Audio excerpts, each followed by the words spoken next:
Hello दोस्तों। तो चलिए शुरू करते हैं आज का चैप्टर। तो आज का चैप्टर है भोली। सोचो, एक छोटी सी लड़की जिसे बचपन से सब बेवकूफ़ भोली निकम्मी कह के बुलाते थे, क्या वो कभी अपनी ज़िंदगी का फैसला खुद ले पाएगी? क्या वो कभी सबके सामने अपनी आवाज़ उठा पाएगी? आज की स्टोरी है भोली, जिसे लिखा है मशहूर लेखक के अब्बास जी ने। तो चलिए शुरू करते हैं। भोली का असली नाम सुलेखा था, लेकिन बचपन से ही उसे सब भोली बुलाते थे, क्योंकि जब वो सिर्फ 10 महीने की थी तब वो पलंग से गिर गई थी। लोग कहते हैं शायद उसके दिमाग पर असर पड़ गया। फिर 2 साल की उम्र में उसे स्मॉल पॉक्स हो गया। उसके चेहरे पर दाग पड़ गए। वो 5 साल तक बोल ही नहीं पाई, और जब बोलना शुरू किया तो वो हकला के बोलती थी। गांव के बच्चे हंसते थे, उसका मजाक बनाते थे, उसको चिढ़ाते थे। सोचो, अगर क्लास में कोई आपका मजाक बनाए तो आप क्या करोगे? शायद आप भी चुप रहने लगोगे। वैसे ही भोली धीरे धीरे बिल्कुल चुप हो गई। अब उसकी फैमिली का बिहेवियर क्या था? भोली के पिता थे रामलाल, एक अमीर किसान थे। उनके 7 बच्चे थे। बाकी सब बच्चे सुंदर थे, तेज थे, स्मार्ट थे। बस भोली ही एक ऐसी थी, सुंदर थी न तेज थी। इसलिए पेरेंट्स उसे इग्नोर करते थे। उसके लिए नया कपड़ा भी नहीं सिलवाए जाते थे। जब उनके बड़े भाई बहन का कपड़ा पुराना हो जाता था तो भोली वही कपड़े पहनती थी।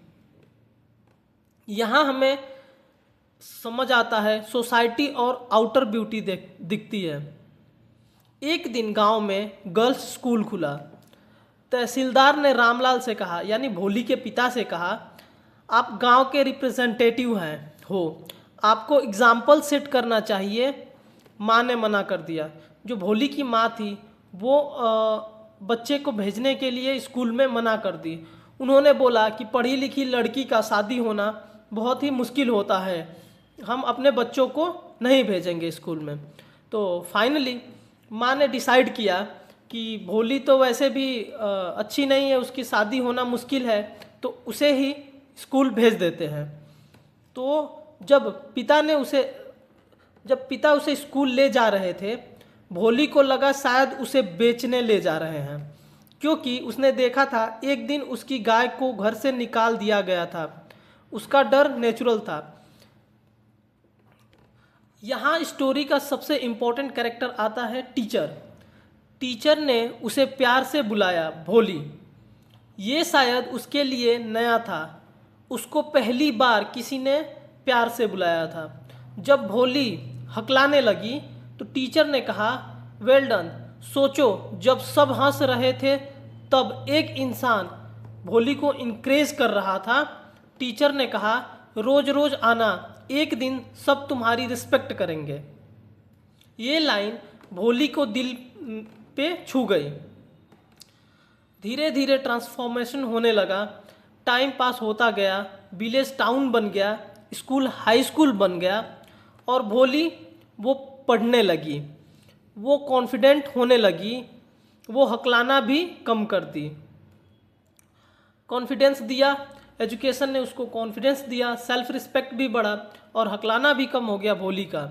तो फिर एक दिन भोली को शादी का रिश्ता आया बिम्बिसार नाथ नाम के एक व्यक्ति का, जो कि उससे 50 साल बड़ा था, और वो लंगड़ा भी था, और उसके पहले से बच्चे थे। पेरेंट्स ने सोचा ये परफेक्ट है, दहेज भी नहीं लेगा। शादी फिक्स हो गई।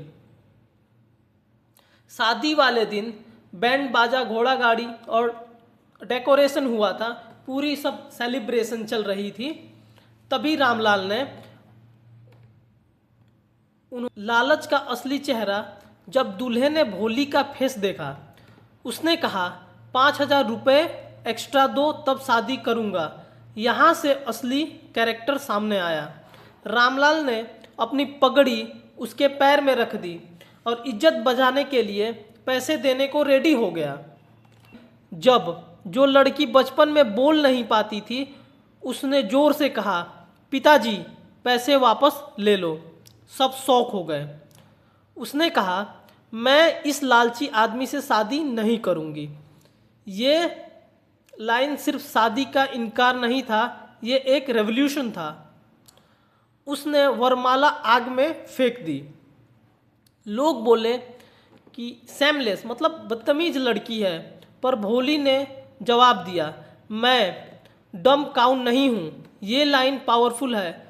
वो लड़की जिसने सब कमज़ोर समझते थे अब सबसे स्ट्रॉन्ग बन चुकी थी।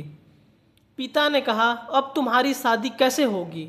भोली ने क्लियरली कहा, मैं आपकी सेवा करूंगी और टीचर बनूंगी और उसी स्कूल में पढ़ाऊंगी जहां मैंने पढ़ाई किया है। टीचर की आंखों में खुशी थी क्योंकि उन्होंने एक स्टूडेंट को स्ट्रॉन्ग इंसान बना दिया था। तो इसी के साथ अपना चैप्टर ख़त्म होता है। इसी की तरह वीडियो देखने के लिए चैनल को सब्सक्राइब कर लें।